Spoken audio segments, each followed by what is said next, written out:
30 minutes. Allez, 30 minutes, c'est tout ce que je te demande pour écouter cette vidéo et comprendre littéralement comment monter un SaaS avec de l'IA. Ok, je vais te montrer aujourd'hui, pour moi, ce qui est en tout cas la plus grosse opportunité, littéralement de la décennie, et montrer comment, en tout cas, en tant que lambda, en tant qu'un étudiant, en tant que salarié, on peut essayer d'en profiter, essayer de gratter un petit pourcentage de ce gros gâteau qui est en train de se créer. J'ai récemment lancé, ou publié plutôt une vidéo, il y a à peu près 7 jours, qui s'appelle « Ça y est, la brèche est ouverte pour devenir un millionnaire avec l'IA ».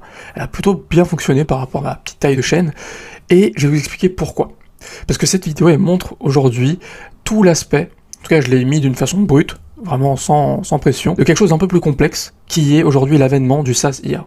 Ok, donc restez avec moi jusqu'à la fin de la vidéo, ok, 30 minutes, c'est tout ce que je vous demande, ça va peut-être vous donner un peu plus de clarté sur ce qui se passe, et je pense que ça peut être pas mal. Concrètement, ce qu'on voit aujourd'hui, c'est que beaucoup d'infopreneurs, vous les connaissez sûrement, sont en train de monter des SaaS. Je pense que vous l'avez tous remarqué, et on a beau écouter tous ces infopreneurs, ils vont te dire de monter un business de dropshipping, un business d'agence, un business par-ci, un business par-là, mais en réalité, ce qu'ils font eux, c'est lancer des SaaS, ok. Alors restez avec moi, vous allez comprendre pourquoi, et vous allez vraiment comprendre tout l'envers du décor et toute la trend, et la tendance de marché qui se passe en ce moment. La raison pour laquelle ces gens-là montent des SaaS, c'est parce que le SaaS, ok, c'est un business model, c'est un véhicule qui va en tout cas vous permettre d'aller chercher les 8 à 9 chiffres. Ok, quand on parle de 8 à 9 chiffres, c'est le million, plusieurs dizaines de millions ou plusieurs centaines de millions d'euros ou de dollars de rémunération. Le business d'agence, ça vous permet en réalité d'aller, c'est le meilleur véhicule en tout cas pour aller chercher, les premiers 6 chiffres, les premiers 7 chiffres à l'année, ok.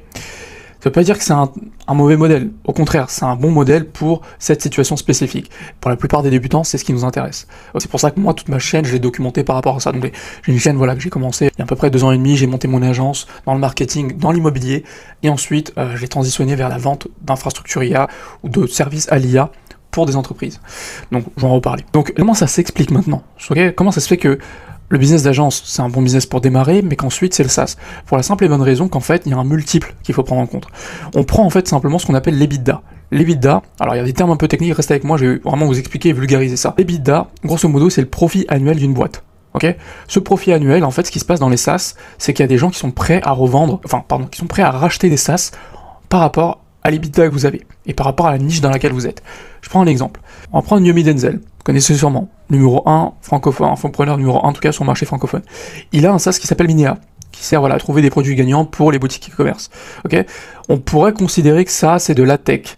Ok, c'est de la tech, on va dire. Imaginons que Yomi avec Minea ait fait un EBITDA, donc un profit annuel d'$1 million. La revente de sa boîte, entre guillemets, pourrait être valorisée à 7 l'EBITDA, donc à plus de 7 millions de dollars.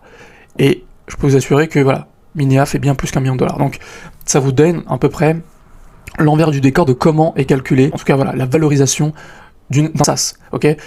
La valorisation d'un SaaS, en fait, pèse plus lourd, ces boîtes-là, ces SaaS, pèsent plus lourd que des agences, c'est comme ça. C'est quelque chose que vous devez vraiment comprendre, le business model de ces SaaS, c'est vraiment le business model, entre guillemets, ultime, où vous allez chercher, en gros, un move assez important, où vous passez simplement de millionnaire à multimillionnaire, voire milliardaire, bref, ok.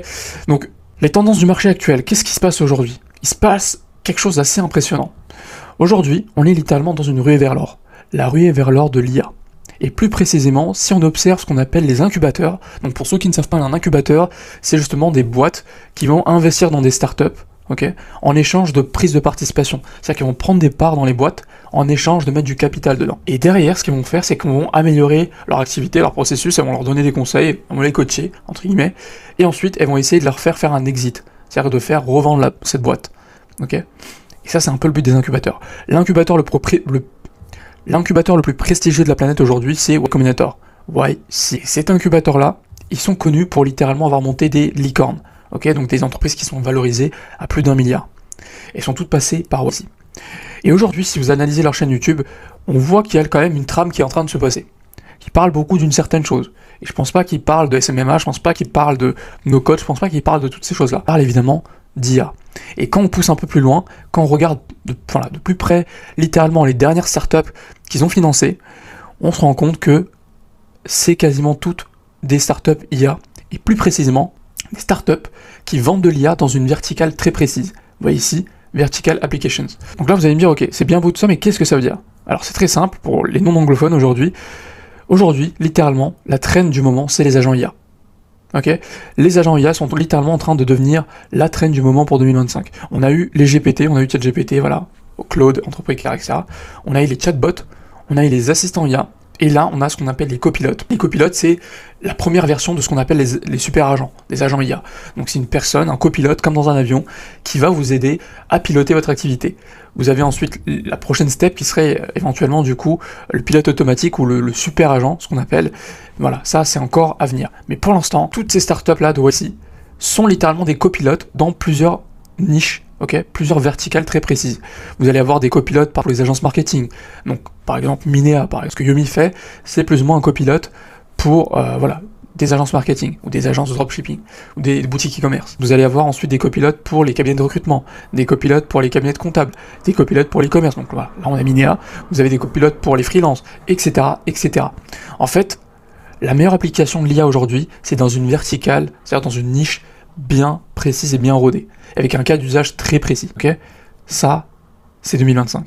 Et c'est pas moi qui vous le dis, c'est les stats, c'est littéralement les incubateurs qui investissent le plus dedans. Et quand vous voulez savoir et anticiper les plus grosses trends à venir, il faut regarder là où les gens les plus fortunés investissent. Donc les incubateurs, les fonds de venture capital, les fonds private equity, tous ces fonds-là investissent dans des endroits et ensuite ça se répercute sur le marché. Un agent vertical, c'est ça, c'est plutôt que de créer un GPT qui s'applique à plusieurs niches et qui n'a pas de valeur, on va en fait créer un agent vertical dans une seule niche et on va vraiment faire en sorte qu'il soit très très précis. Donc la plupart des entreprises et la plupart des verticales qui sont utilisées aujourd'hui dans Y Combinator, donc là c'est vraiment littéralement la liste des candidats de Y Combinator de 2024. W 2024 ça veut dire Winter 2024, hiver 2024. 65% c'est du B2B SaaS, c'est-à-dire qu'en fait c'est du SaaS qui va s'adresser à d'autres entreprises. Et aussi, plus généralement toutes les entreprises. Littéralement, là les exemples que je vais passer ici, c'est des exemples fictifs que j'ai mis sur ChatGPT, mais c'est juste pour vous montrer des exemples. Ça, c'est des exemples de SaaS qui vont exploser cette année, littéralement. Donc, choisir une niche verticale et créer son premier copilote dedans et vendre ça sous forme de SaaS, c'est littéralement le business model où on va sûrement voir aujourd'hui émerger les premières entreprises cotées à des milliards avec seulement un employé. Donc ça, c'est très très important et c'est complètement insane ce qui se passe. Et il y a un truc aussi très important à voir, c'est que habituellement, les SaaS, en fait, quand vous les montez, il y a énormément de coûts. C'est pour ça qu'en fait, c'est un business que tout le monde ne lance pas. C'est un business que souvent, des personnes qui ont beaucoup de cash vont lancer. Pourquoi ? Parce qu'il y a deux gros coûts. Il y a le coût marketing et les coûts d'infrastructure. Le coût marketing, je l'ai demandé à Perplexity, en phase précoce, très précoce, estimé entre 5 000 à 20 000. Et au stade de démarrage, on estime ces coûts-là entre 25 000 et 75 000 $ par mois. Des coûts marketing, donc c'est lancer de la publicité, faire du SEO, payer des influenceurs, faire du branding, tout ça, c'est des coûts que vous allez avoir quand vous montez un SaaS, qui sont énormes. Donc il y a une grosse barrière à l'entrée, qui empêche les débutants d'y aller.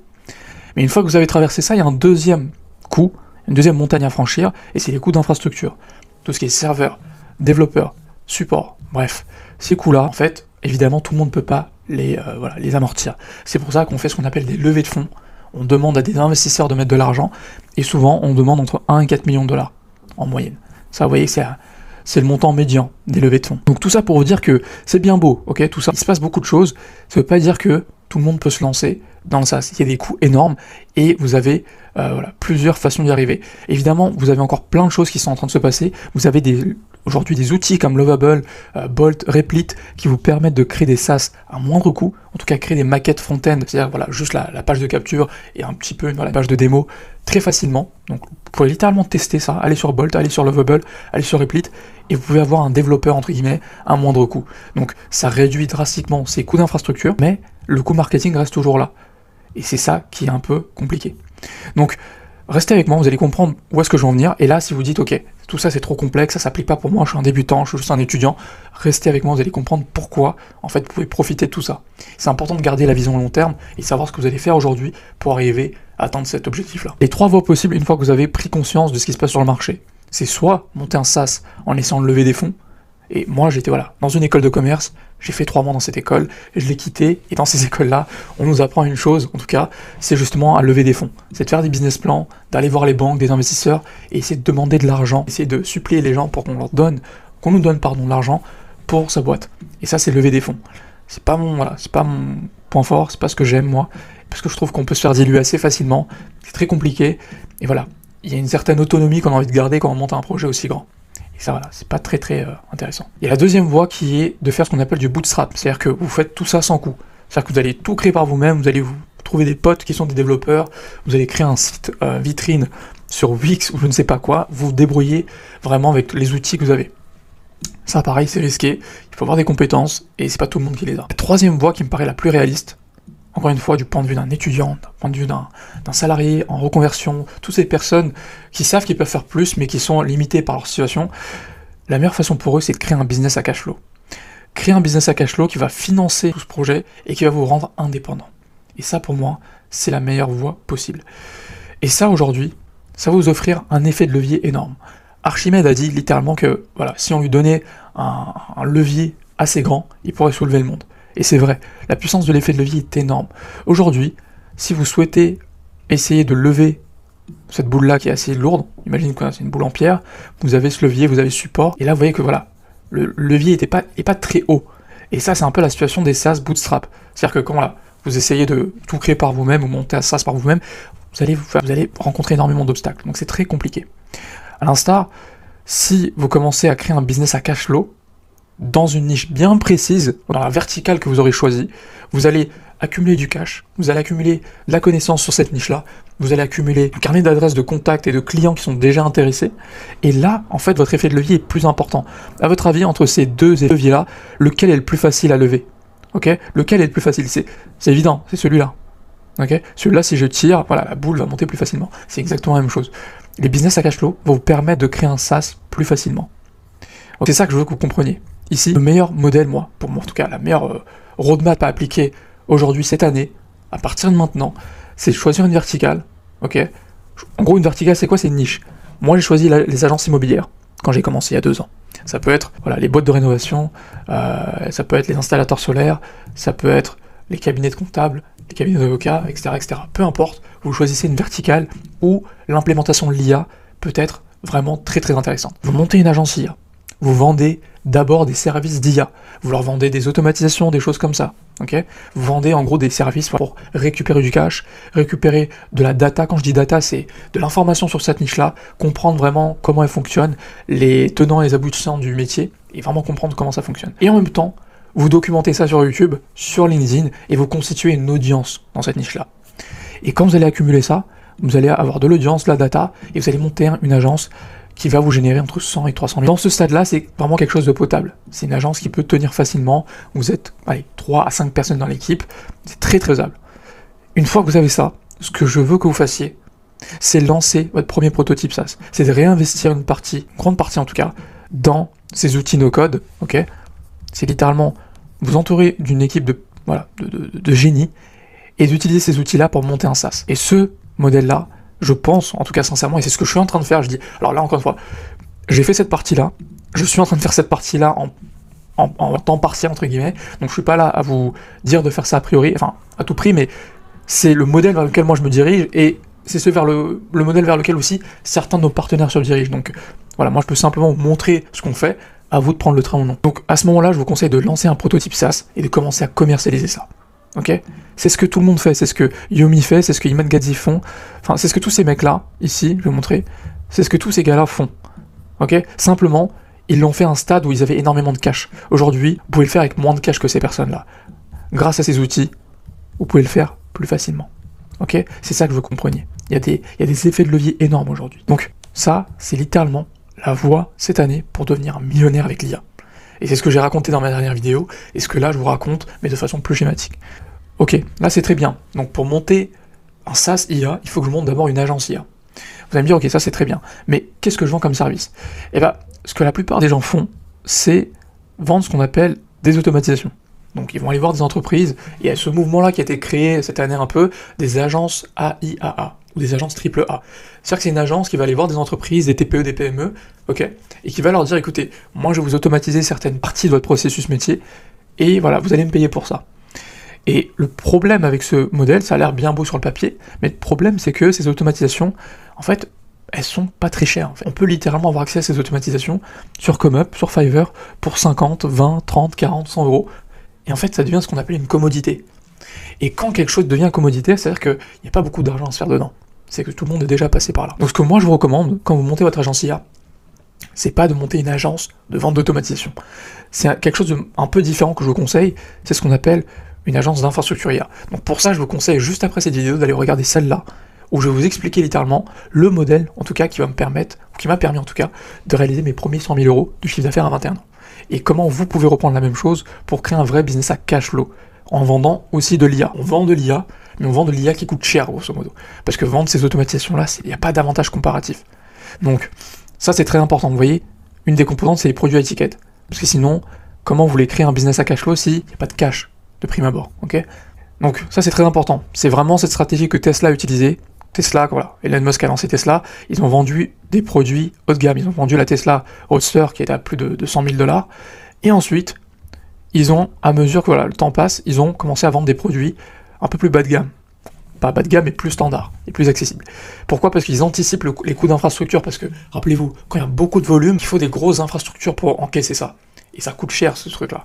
Donc, vendre à étiquette vous permet, voilà, vraiment d'aller chercher des clients aisés, de récupérer beaucoup de cash, construire l'infrastructure pour encaisser le volume, et ensuite vendre au mass market. C'est pour ça que vendre des petites automatisations à 10 balles, 100 balles, 50 balles, je suis désolé, mais c'est pas un business. Vous allez certainement faire quelques centaines d'euros, au mieux quelques milliers d'euros par mois, mais c'est pas un vrai business.